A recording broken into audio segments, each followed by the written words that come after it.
उद्योगपती अनिल अंबानींच्या ठिकाणांवर ईडीनंतर आता सीबीआयचे छापे 6 ठिकाणी छापेमारी केल्याची माहिती। काही दिवसांपूर्वीच ईडीची चौकशी झाली होती। राज ठाकरे आणि आशिष शेलारांमधील मैत्रीचा नवा अध्याय सुरू। दोघांमध्ये कटुता नव्हतीच, ते जुने मित्र। आशिष शेलारांसोबतच्या बैठकीनंतर अमित ठाकरेंचं वक्तव्य।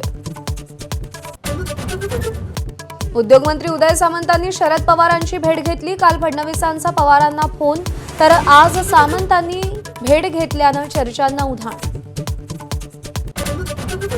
मुंबईतील मालवणीच्या टाउनशिप शाळेच्या खासगीकरणाला काँग्रेसचा विरोध। वर्षा गायकवाड, अस्लम शेख यांच्या नेतृत्वात आंदोलन, पण सरकार खासगीकरणावर ठाम। 35 शाळांत उपक्रम यशस्वी झाल्याचा दावा।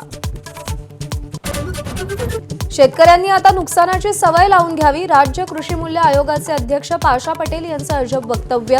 सरकार नुकसान भरपाई देऊ शकत नाही म्हणत हात झटकले। मुंबई महापालिकेकडून प्रभाग रचनेचा प्रारूप आराखडा राज्य सरकारला सादर। मुंबई, नवी मुंबई आणि कल्याण डोंबिवली पालिकेची प्रभाग रचनाही जाहीर, तर ठाणे पालिकेची प्रभाग रचना आज जाहीर होणार। मनसे अध्यक्ष राज ठाकरे आज पुणे दौऱ्यावर। स्थानिक स्वराज्य संस्थांच्या निवडणुकांच्या पार्श्वभूमीवर मनसे पदाधिकाऱ्यांची बैठक।